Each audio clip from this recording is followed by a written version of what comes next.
afternoon.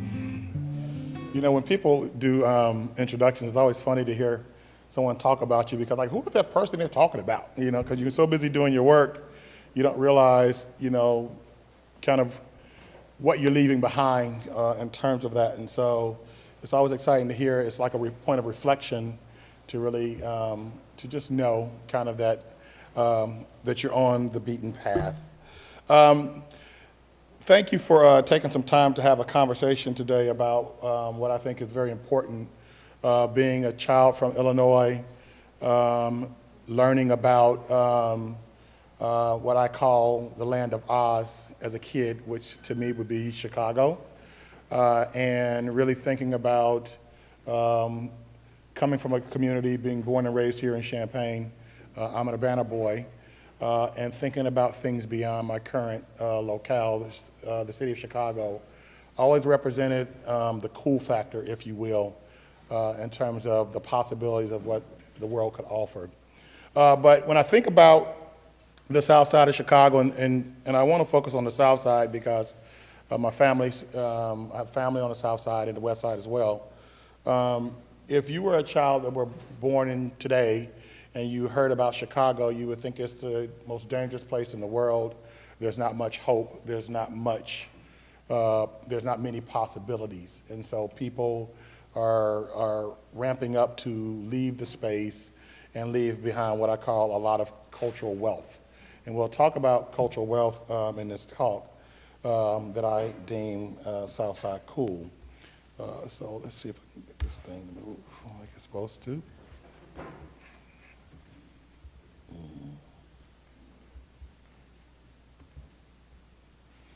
Okay. So a couple different points. So we'll revisit the legacies of cultural wealth generated from the Great Migration, black people moving up from the South, coming up to urban centers, and thinking about that. We'll look at the businesses and the institutions that were created in this exodus of the South and repositioning themselves in the North, and the cool factors associated with it. And then this whole piece about archives. Now, archives are crucially important, but when I think about archives, and I'll talk more about that, the archives begins in the home, right? And so you have these mass archives in urban spaces that are really centered in people's homes. Look at a project that my students did. I taught a course called Hip Hop Informatics in the School of Information Sciences, and we did a project where we took this information and wanted to work with the Chicago State University in terms of helping their archive dig through the content that they have to kind of offer it to young people today, and look at that. And then think about, as a technology entrepreneurship professor, how can you use cultural wealth to begin looking at developing businesses and institutions that ultimately will regenerate economic growth and opportunity in spaces like Chicago, Detroit, and places like that. And so that'll be the focus of this piece. Cultural wealth, and this is how I define it, is generated by a mass shared experiences, right? And so a mass shared experiences and practices that influence economic and socio-political terrain of an industrialized nation. So when people begin sharing practices, behaviors, they create something that is appreciated. So if we take example, if we look at blues music, if we look at that, we know that that was a critical mass situation that evolved out of the painful experience of folk living in the Delta South. And since that time, it has emanated and has impacted music and entertainment around the world, as we know, and I'll talk a little bit more about that. And so when we think about the Great Migration, and in this talk, and I like that with young people today, and much of my work centers on really making certain that young people understand what has happened historically, and images play a critical role. Those folks right there look like my grandparents, look like my uncles. It looks like my family as I know it, even living up here in North Champaign, when I would see my uncles walking down the street, and like living in the South, you hear them calling you a half or 2 blocks away, they'll start calling your name.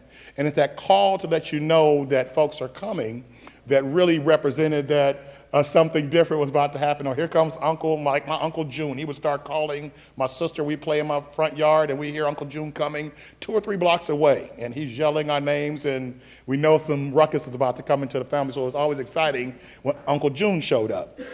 But when you hear that your family is going to come up, where your great-granddad is coming from the South to visit, they showed up looking like this, right? But it was an image that I wasn't familiar with, except a parent saying that one of your relatives from the South are coming, and they came in this form of garb. But people were, when we think about, I have a matriarch in my family on both sides. My Aunt Mamie on my dad's side, she just turned 92, and my Aunt Doll on my mom's side, they're my Aunt Doll's my great aunt. She's in hospice now. We'll talk about that too. But each one of these individuals said, you got to get this information from me now, because once I'm gone, people are not going to know the story. And so if we don't get the information, we, as young people, we take time and we're like, oh, well, I got time. Yeah, well, no. Now I have one aunt that's in hospice, and she's the last one that really knows the full story on how our family got here. And she can't really talk now.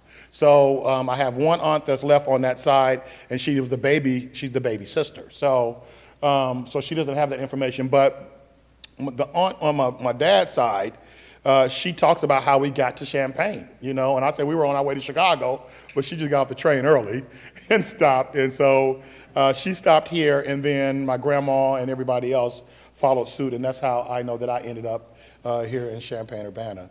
And she always talks about how she was here first, and then Mom and them came up and so on and so forth. So I always pride her. Now, what was interesting, we took a trip. I had a family reunion in Mississippi. I had never been to Mississippi before, and this was probably about 10 years ago.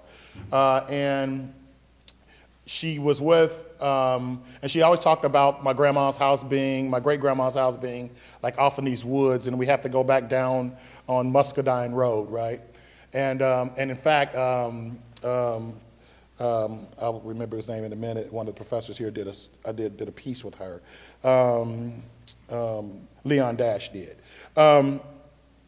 She said, we got to go down and take you down the Muscadine Road. So our family ended up, when we did this family reunion, we ended up, and we were like at a cemetery plot, and then like my uncles, and they're like, okay, we're finna go down Muscadine Road, right? And so I'm thinking Muscadine Road is like this place, but it's really a road called Muscadine Road, right?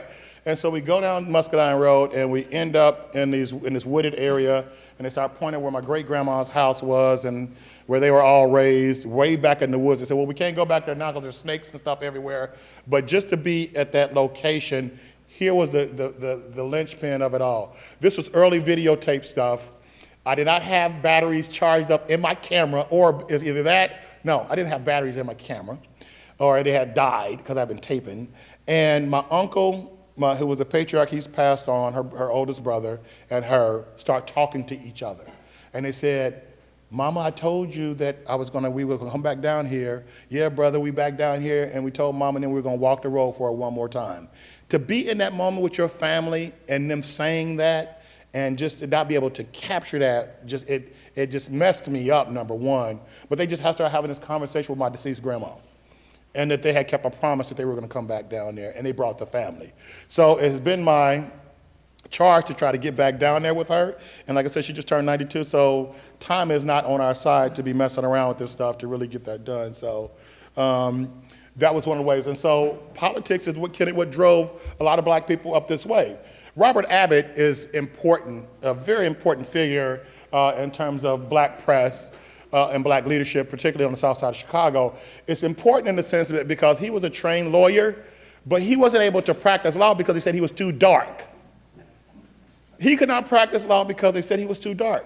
So here's what he did instead. He started a newspaper, right? Started Chicago Defender. Chicago Defender still exists to this day, right? It's still printing newspapers on the south side of Chicago. It's right there, accessible. Here's the thing about cultural wealth that sometime, and I talked about this early on, when you're an iterator of culture, you're not paying attention to what you're doing, you're just living. You're just doing your thing, surviving, creating, whatever it is. When folks outside of you are paying attention, that's when, again, the wealth stuff begins in terms of people start monetizing your situation. The thing about Robert Abbott in terms of his politics and his advocacy is that he used the Chicago Defender to really begin challenging the situation in the Jim Crow South. He did it by organizing porters on the railway system down there, but more importantly, he used that to distribute his newspaper. That's what I call ghetto genius. And so when you see on my slides, you see this Ghetto Genius logo. We started a company a couple years ago called Ghetto Genius to really look at the genius in ghetto marginalized spaces. So as soon as we say that, folks are like, well, why are you calling it ghetto? I said, because the truth is that there are ghettos and they exist, but there's smart people and people do genius and innovative things because of those particular situations. So that's genius if you survive a ghetto space. He used that experience to build something, to build a network to distribute newspapers, and that newspaper still exists today, right? And he used it to build other newspapers. Entertainment, Muddy Waters. Here's what's exciting about this guy, right? So I was at a Rolling Stone exhibit in Vegas, a couple months ago, and at one of the big hotels, and it was exciting to see Mick Jagger and them talk up to see how they lived, and I love the Rolling Stones, because I remember when the Rolling Stones came, not the Rolling Stones, but I remember when the song Miss You was a hit. I think Rappers Delight or Back in Love by LTD was also hot. We had one radio station that played Soul Night here on Sundays. You got black music once time a week on Sundays on the radio here. Well, they used to throw parties on Green Street, and they would block off Green Street between this side and I think right here, like whatever. That right? This is right? Yeah, something like, yeah, right there. Yeah, right. So they would block that off. And they had an event where the DJs from WLRW were there, and the big hit was Rolling Stones' Miss You. I'll never forget it. It was to see thousands of U of I students dancing, and I was probably about 12 years old, shouldn't have been down here on campus. But I heard the music in my neighborhood, I had to come and see what was going on. So that's how I got into DJing, another story. But to hear to know that Muddy Waters influenced the Rolling Stones is something that I learned later on. And in the exhibit in Vegas, and I think that Rolling Stone exhibit now I think is in Memphis now, they talked about how important the blues was in England. And they said that when we heard that, we knew that the truth was here, right? And so you have Buddy Guy, you have folks talking about the impact of the blues and having the Rolling Stones talking about how important black music was to their development. And it was exciting to hear Buddy Guy and folks say, you know what you guys did was offer what we knew was to be true to open it up for the world to hear it. And so the Rolling Stones became the ambassadors of an experience in that regards. And so Muddy Waters was a critical individual in that piece. Maurice White from the legendary band Earth, Wind & Fire. As a kid, I've always been infatuated with music, but particularly album covers. Album covers provided me a visual of myself in ways that were beyond the spaces that I knew, even though there were individuals that were actual music players in my community that emanated or kind of mimicked the sound of Earth, Wind & Fire. They would play their records in the garages and bands around the community. Maurice White is a genius in regards of how he used African vibes, but he took a musical notation system and began using it as a form of transference to move people forward beyond their current circumstance. And so when I was just reading his memoir, he talked about, and Philip Bailey, one of the lead singers in the band also, talked about that being in Earth, Wind & Fire was like being in the Super Bowl of bands. Everybody could play extremely well. They were very well trained, and they just really changed music as we know it. Again, south side of Chicago. Nat King Cole and Natalie Cole, south side of Chicago. Okay, and so again, you have all these individuals that have made major marks when you start talking about music and culture. Natalie Cole unforgettable. And then like, I remember they did that technology where she could sing with her dad, and they had it like in a hologram or something like that. Incredible piece, right? Bridging of the gap. I remember that the first record player my sister got, the album that she got was Natalie Cole's This Will Be an Everlasting Love, and there was another record, and she played it forever, right? But just seeing the connection. But Nat King Cole himself was just a groundbreaker for having his own shows and different things like that in a time period where that was not a reality for black people. Mavis Staples and the legendary Staples Singers. Again, images play a critical role, because when you start saying that all these folks came out of the south side of Chicago, I had a friend of mine, one of my mentors, tell me, he said, look, man, he said, you need to understand that it's not Harlem, New York that's the cool factor. It's the south side of Chicago that dictates cool around the world. And I was like, dang. I said, I guess you might be right. Mavis Staple and her vocal, I just saw, she was on a show. I was just watching on TV, and she was with some new singer that I can't remember her name. But she pulled back because she mimics Mavis's style, and she appreciates Mavis's style. And anybody know that the legendary Staples Singers were critical to the Black Power movement. They were critical to the soul and funk era. But if you listen to their records, it's all about upliftment. And all of these artists were talking about being your best, taking you to a different location, things that were beyond the current circumstance that we're currently seeing happening on the south side of Chicago. Chaka Khan, another south side of Chicago.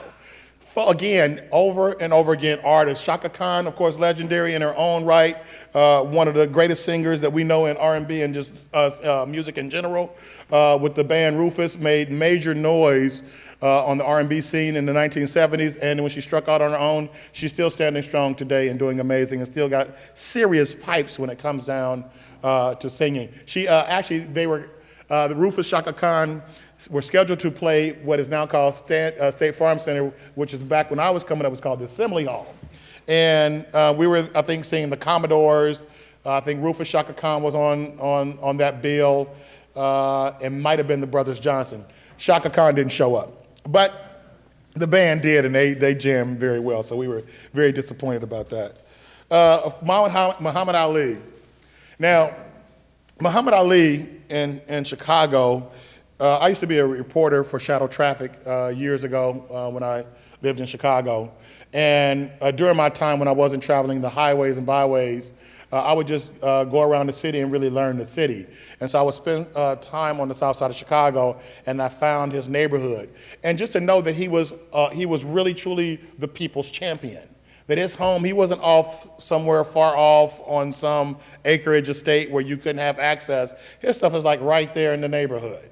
And you can see it, and to know that you had a man that was very principled in terms of what he believed in, stood on it to the point that it cost him a portion of his career for a short period of time, but he left this planet with a legacy that is completely unfadable in that regard, and he, again, is the south side of Chicago. We started looking at religion. Mahalia Jackson, recognized, again, as one of the greatest vocalists and gospel singers of our time. She's known for her vocal pipes, but what folks don't really know, she was a serious businesswoman. She was a real estate owner, and she was also an amazing chef. And so she, and when you start investigating their stories, you start learning, like I think she, the neighborhood, is it Calumet Park, or one of the neighborhoods on the south side. She ended up buying a home, and folks in the neighborhood didn't want her there because it hadn't been fully integrated. So she used her skill set to begin offer cooking and meals and different things like that, to break bread in the neighborhood, to let folks know that she was real, that she wasn't a threat. But then she also started buying other property in that area, and now that area to this day is predominantly African American, and it still has strong legacy and bones in terms of the housing. And this is like around 83rd and, around Stony Island area, somewhere up in that particular area.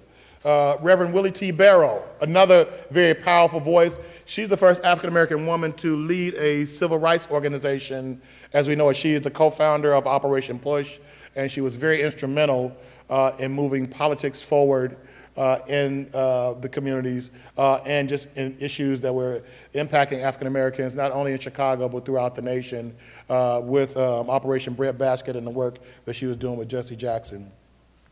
When we look at business, John H. Johnson. This one is like a critical one because I think it hits Illinois in a particular way. A few years ago when I was the associate director at African American Culture Center, it went out that Johnson Publishing Company was going to be sold. And it really surprised me because Johnson Publishing Company was really responsible. When we think about the internet and imagery and the importance of magazines and identity, hands down, Johnson Publishing Companies did that from the 1940s on until, I'd say probably the early 2000s. And Mr. Johnson was an entrepreneur that saw something in a very significant way, so much so that his mother provided him money to help start, actually hawked her furniture to help him get started on his venture. When he talked about Johnson Publishing Company being sold, I remember I was a student at, I think I had just graduated or I was about to graduate. I was going to do an internship. I was at Columbia College. And Johnson Publishing Company was like right just down the street. And it was like, well, you can go down there and when I went in the building, I was so humbled, I didn't feel I was good enough to be in the building because I knew that what I had read, what I saw in the barber shops, in the bathrooms, on people's kitchen tables, in their living rooms, this is where that magic happened. And everybody that I could think of, from Michael Jackson to any type of movie star, had come through those doors. I'm like, well, why would they want me here in this particular building? So it was very humbling to be in that particular space. What we are fortunate of, we have an alumni that was his librarian. And she, probably 8 years ago, I spent my birthday, I met her, and she, we spent some time in Chicago where we ended up having lunch, and then the conversation went on. She started telling me about working for John H. Johnson. And she said, Will, she said, working for Mr. Johnson was like standing over the shoulders of Black America. She said everything came through Mr. Johnson's office. She said everything. And what had happened was when the offices were getting closed down, they had, she said there were 60 huge file cabinets that one of the movers came and found her and said, we don't know what to do with this material, but they told us to throw it away, but I think you need to come and see it. So she went down there and she said that when she went down there and started looking in these files, she saw letters from prominent individuals like President Anwar Sadat. You had, major world figures that sought this man in terms of his knowledge and his connection to the African American experience and leadership, not only here, but on an international level. And so they were able to save those archives, and she wanted to bring those archives to Illinois, but she couldn't find a sponsor to host that material. And so it ended up leaving here and going down south, I think to Emory College and then somewhere else. And I said that was a major mistake for that not to happen, for those files to leave this area and end up somewhere else. And then they wanted to cherry pick the files that were only relative to the South when they got down there. So her name is Pam Cash, and she and I are still in connection today. I'm trying to get her to come up and do a class or something with me around informatics, because she was to be a librarian with Mr. Johnson, and the story she said, Will, she told me so much stuff, literally, we were only supposed to have lunch. I didn't leave her, we ended up going to her house, me and my wife, and just sat and talked and drank wine, and she just told me like stories I had never, my mind was blown. So, so John H. Johnson, that building, when he was able to purchase the John H. Johnson, the Johnson Publishing Company building, he was the only individual that had a driveway on Michigan Avenue. And he convinced Mayor Daley to allow him to build that. But here's what's interesting. When he wanted to build the building, because it started off as a Negro Digest and they had their offices on the south side in Bronzeville, they would not sell the building to him because he was Black, right? And so He said he didn't get mad, he just got smart. He said he went and got him an attorney that was Jewish, and they went back there and they sold him the building, and the rest is history, and he got his building. So he used this cultural wealth to make connections and build relationships with individuals that could break through some of those barriers, and as a result, they built a building that said that the artwork alone in that building and the design, to this day, like I think Columbia College owned it, and I think they just sold it, they wanted to turn it into like a hotel or something. But they said if you go in there, everything was first class. Everything was. And Pam even said that. She said, working for Mr. Johnson, when they closed down Johnson Publishing Company and people retired and they were selling the company, it was very hard for people to find different work because Mr. Johnson treated them so well. And they said they were so spoiled up in that space, they didn't know what to do. So she ended up not going anywhere else, except now she's a librarian, I think down in Texas. Purvis Spann, critical voice that is, his radio station is still on the air today, WVON. And VON stands for the voice of the Negro, right? And so that radio station is still on the air today, and he was a very prominent individual in terms of broadcast communications and really being, again, the communicator for getting the word out of what was going on in terms of the Black lived experience. Now, in looking at Johnson Publishing, The Defender, and then, of course, WVON, these were all the emanators of information, as now we can do these things with our thumbs. We pass information along at record speed, but at a time, and so we talk about coding in those regards. I say that these individuals were already coding. They had already figured out how to code. And so, for us in really looking at this idea of cultural wealth and mining spaces where content exists, it's like, how do you create code from a cultural perspective? How do you create, and there are conversations, and I've kind of started throwing seeds out in regards to if Black people created their own code, what would it feel and look like based on their lived experience? I think that we've seen it before in terms of Earth, Wind, and Fire. That was a particular code because he talked about how his notation was based on transference. It was about moving you to a different place. Purvis Spann used the same things in terms of the programming they did on their radio stations. Johnson Publishing Company, when you look at its building, if you go online and look at it, it looked like a server. It looked like a server, and it did. That's what it did. It served the Black experience as we knew it around the world. And so, I think about these individuals were coding back then, and so how do we get young people today to think about taking this legacy and knowing that these were coders already, and then how do we bring that into spaces today? And so I call that now as the rise of new knowledge production. We have the tools, and it starts right here, right now with this thing, right?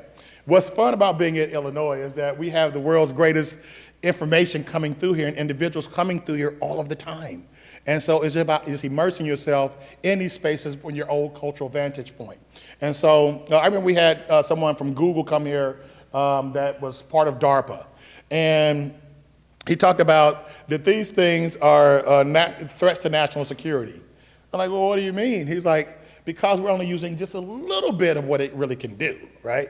So if you really have the power to really use these things and taking content from moving from being a static, meaning it being a standstill, and making it informatic where it's useful, where it's being purposed, now you're on to something.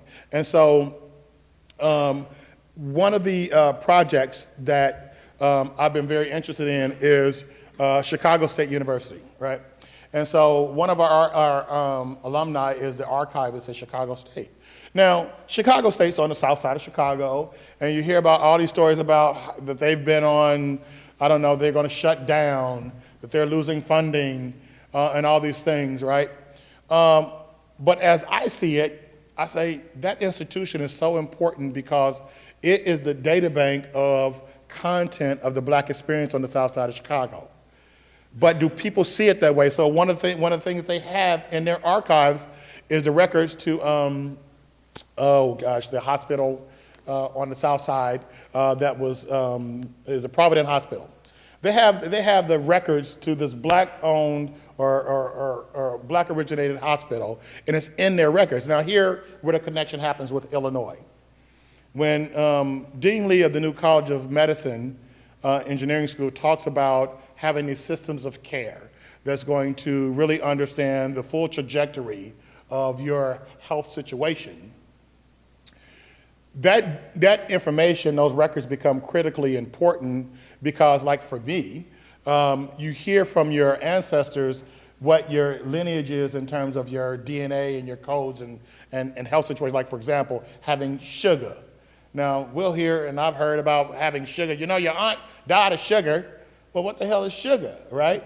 Like, to me, like, well, as a kid, I'm like, well, when I think about sugar, that's an old person's disease. Actually, that's diabetes, right? But they call it sugar, right?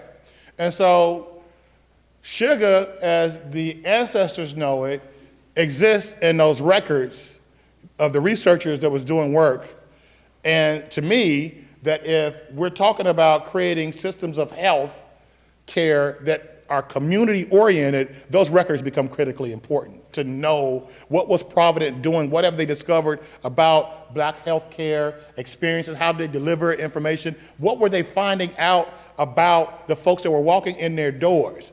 It's in their records. To me, if we want to learn from that, then that's where the connection, where if we're talking about opportunity for Illinois to really get invested in terms of moving and being involved in changing the conditions of black people on the South Side, here's an opportunity to do that through that particular school. As well as the new opportunity of entrepreneurial ventures that could come out of that with folks that, for example, if I have a family member that is responsible for taking care of an ailing parent, then they're going to have particular information about how that care is best implemented, right? They're going to have the trust. They're going to be looked at in the family. They may be the only one that have went to college or have something, so that family member and those family folks really trust them. They then now can carry that spirit into informing, let's say for instance, if we have an amputee that's been a smoker, like my dad. I talk to my nephew all the time, like, you take care of dad all the time, boy. You need to go to medical school and do something because your grandfather's leg and has some issues and you have adjusted that leg for it to do, or that his thing that goes on, his artificial leg, you know what to do to make it work like it's supposed to. That's engineering, right? But again, the language is not being connected that way, so they don't see. They just like, well, that's just Paw and we just got to fix his leg. Like, no, that's an opportunity for you to get you an opportunity to learn how to make that leg better. What would you do different? Oh, well, I would change to do this. It needs this. Okay, then there's a school that can teach you how to do that. So the pedagogy of pain, and Chris Emden talks about that work, becomes key in that aspect. So Chicago State University could be a tremendous partner with Illinois in developing some amazing scholarship between the two institutions, given its cultural wealth and the expertise that actually comes through this particular institution, right? So I'm about investigating that. This gentleman right here, Michael Manson, Musical Arts Institute, south side of Chicago. I was on their board. His sister is an alumni of the College of Engineering. Michael is a crucially important individual in the sense that he believes that getting kids to college through music and music lessons make the difference. But also, Michael is also a renowned recording artist himself, Michael Manson, and he was also the music director for two phenomenal music individuals, George Duke and, oh gosh, it'll come to me in a minute, but we'll talk about George Duke right now. George Duke is a fusionist in terms of jazz, funk, R&B, has a tremendous track record in terms of music, and he was a great supporter of Michael, and when I was on the board, we were doing a fundraiser for the school, and George was supposed to come and play, but George was very ill, and he wasn't able to make it. But he called in to the auditorium, and so he said, look, he said, I wish I could be there. Unfortunately, I can't, but I want you all to know it's very important that you all keep funk alive and keep the music alive and teach young people the legacy of the music. Not too long after that, he passed away. Al Jarreau. is the second one that he was the music director for. Again, fusionist, tremendous musical artist, talent. He said the same thing at the fundraiser they had at University of Illinois in Chicago. He said, this music is so important, our culture is so important, you have to keep it alive and make certain that young people know about their legacies. Al Jarreau passed on, they left that legacy in Michael's hands. So Michael called me one day. He said, Dr. Patterson, I need you to come and meet with me because we got the program and we're trying to get some funding, but we can't get any funding because people only want to fund STEM. I'm like, well, you're STEM? He's like, well, what are you talking about? I'm like, well, do you play the bass guitar? Well, aren't you an amazing bassist? Yeah, okay. I said, so let's look at how we can work at teaching your young people how to build new instruments that may build off the legacy of bass guitars or keyboards or things like that. I said, the cultural wealth that you were given and the responsibility that those two, George Duke and Al Jarreau, shared with you, it's in your hand. Now he said, well, really? I said, again, iteration, that he's just living, doing his thing. That happens daily on the south side of Chicago. That's how they keep kids away from pistols and stuff like that. That's right on 92nd Street. And they've launched kids to go to college and different things. While he's doing his work, seeing the connection and how to iterate and bring that in to get the funding is where we then tie it back into showing the engineering acumen and his particular work. And so now I'm scheduled to work with him to identify and tease out those projects to then offer those lessons and activities that can ultimately get him some support in those particular areas. This individual right here, Chance the Rapper. Chance the Rapper right now is just killing it in terms of deciding not to sign a major record label, to keep the rights to his own cultural legacy and his own materials, to the point that he gave $1 million to Chicago Public School, given his own money. Then influenced Chicago Bulls to give another $1 million, right? I just learned that he's going to be the commencement speaker at Dillard University this year. He understood and understands what his creative property is worth, his intellectual property is worth. And he decided that he is going to address the issues that are of concern to him, education. So he's part of a larger awakening of you can retain your creative properties, and that has cultural wealth attached to it, and don't be quick to give that up. And you can do something about your situation based on the resources that you already have. So I've been very excited just to see individuals like Chance and others. Sean Puffy Combs just made a statement and put something out that is very important for people to own their own culture. He said it's very important for black people to own hip hop and to own its culture. He said, because if we don't own it, then we don't have anything. You have to own the things that you know to be true and that's part of your lived legacy. This project right here, I pulled aside because one of my students in my hip hop entrepreneurship class yesterday shared with me part of a project that we did. She did a Southside Cool project. And what they did was create, if I'm active, hopefully I'm active in terms of being live. She did a piece that's a story map. But what it does is it uses, and they were actually working with Chicago State to actually create a tool that could story map the content that was in their archives. And so again, School of Information Science, students working with Chicago State University in terms of creating a tool that would be accessible online for students to tap into areas to find about stories in that regard. I don't think I'm active, so I can't show you how it operates. But the second piece right here, the second slide down there, when you click on the nodes, it shows like muddy waters. It's like some of the pictures I showed you earlier. And then it makes these connections show how their musical influence or political influence impacted different spaces around the world. And it creates all these marks. So again, for a young person to be able to get this tool and have it accessible right in their pocket, they now have an opportunity to distribute information and to see it in real time and real quick in a fun and interactive way. that could be very useful in terms of moving their life situation forward. So that is my conversation regarding Southside Cool and the importance of cultural wealth and legacy. And my courses currently, I'm sorry, let me cut something. I have some of my students here actually from my hip hop entrepreneurship class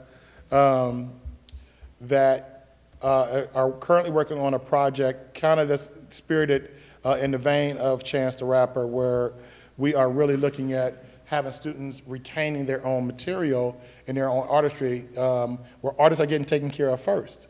And that if folks are actually retaining that material, then they can have those resources to do some, make some changes in their own life situations. And so that's what we're about. All right, any questions?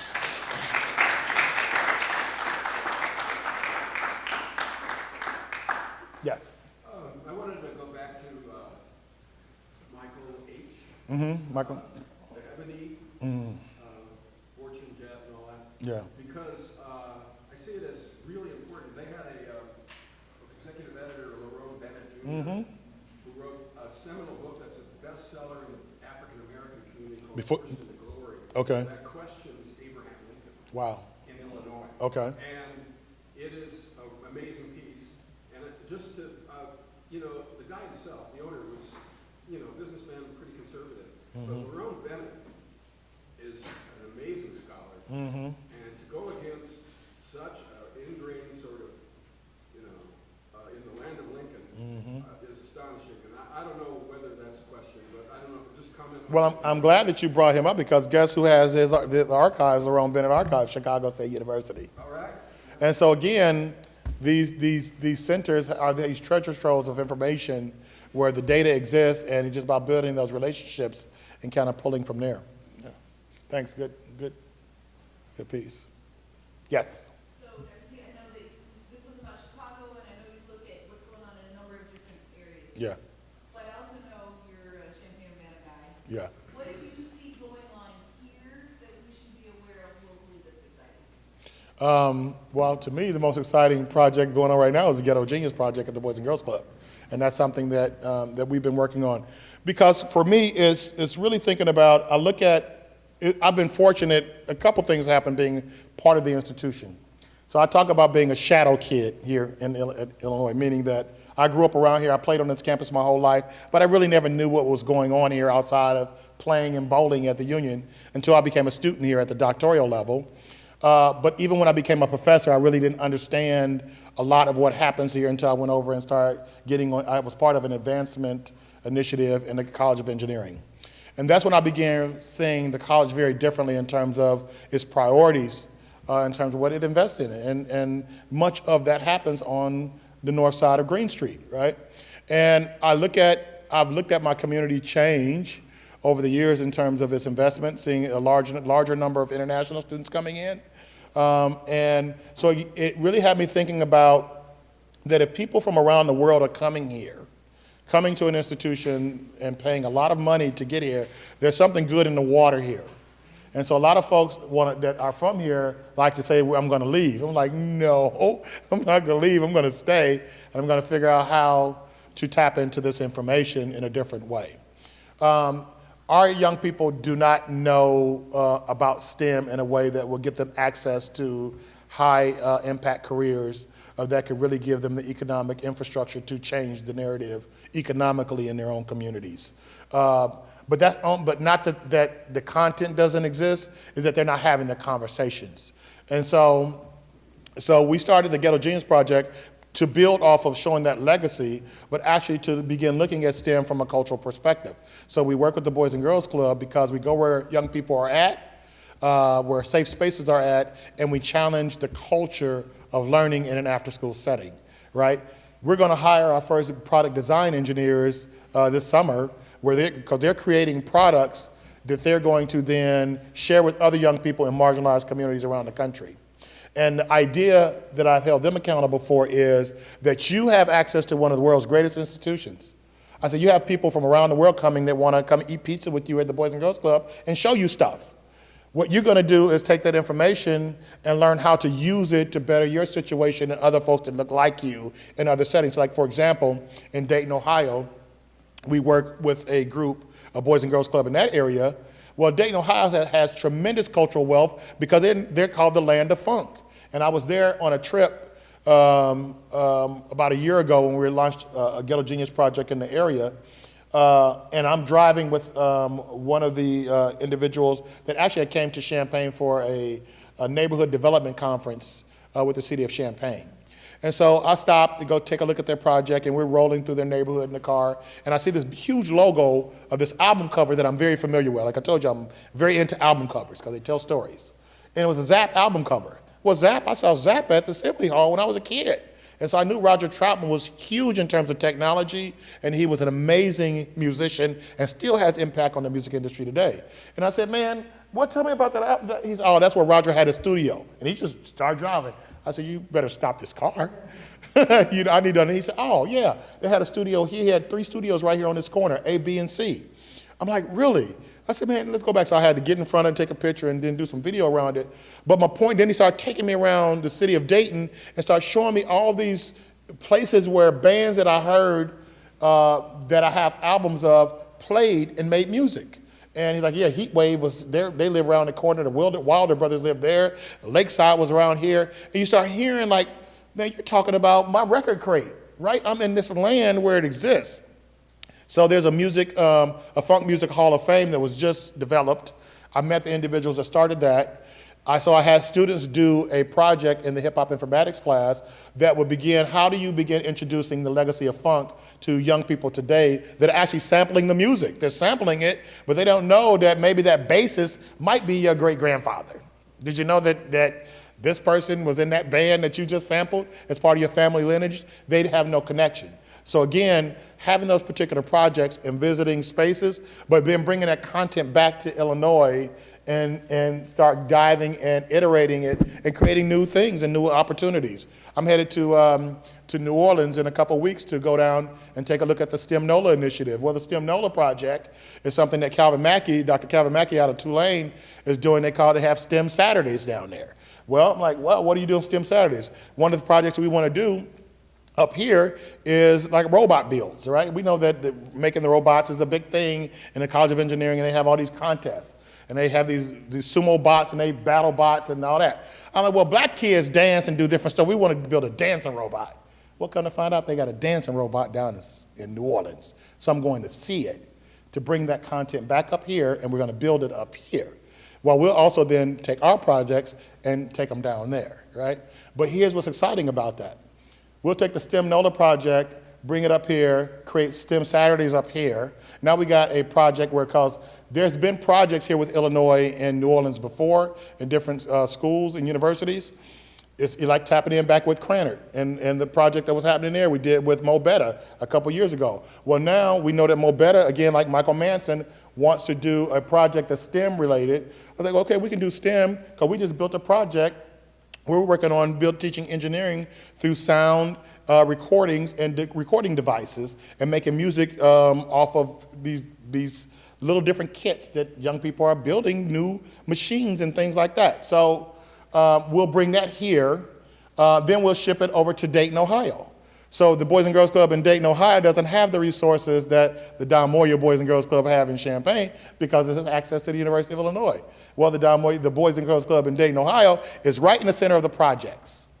And so when you go to their building, they need some help. They have no programming infrastructure whatsoever. But what they do have is a project where they brought young people from that area and could talk about STEM. They have a go-kart project where one of their young people were actually teaching STEM to each other through go-kart racing. And it was a boy and a girl. And so we brought them to Champaign, and then we brought a NASCAR race car driver here and had them tour the schools to talk about careers in high performance, automotives and engineering in that regards. And what I taught, and Bill Lester is the NASCAR race car driver we brought here. He's like one of the first African Americans to drive for NASCAR. He wanted to build a STEM project. I said, well, Bill, I said, I want you to recognize, I said, even though you've done 200-something mile an hour around the track, these kids are going to be cooler than you when you get to the school. He was like, well, that's not true. I said, watch and see what I tell you. So he got to the school, we were at King's School talking, and he started talking about drag and all these things on cars and stuff, and you should see these first graders look at him like this. And I said, let me step in and save you. Who's the fastest, boys or girls? Went to an uproar, and come to find out, as Ebony, who drives a go-kart professionally, she said, well, the girls are faster. Should not be boys all the time. And so it was exciting for young people to see examples of themselves doing things in spaces where that hasn't been a reality before, and they don't see that in those things. So that's kind of what we're focusing on, the project now, and I'm very excited about being able to hire product design engineers that are middle and high school students, because that career title aligns right with Silicon Valley. They'll understand what product design is starting in middle school, and they'll understand it professionally when they get to college. So if they decide they want to come to a U of I or go to an MIT, wherever they want to go, they're going to be understanding STEM within a cultural context, and they'll bring their own language and own experiences to it, and it'll make more sense to them as opposed to languages they're not hearing in their own communities.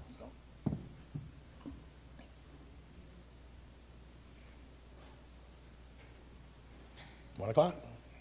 Thank you so much. It's been a wonderful audience and chance to conversate with you about Southside Cool.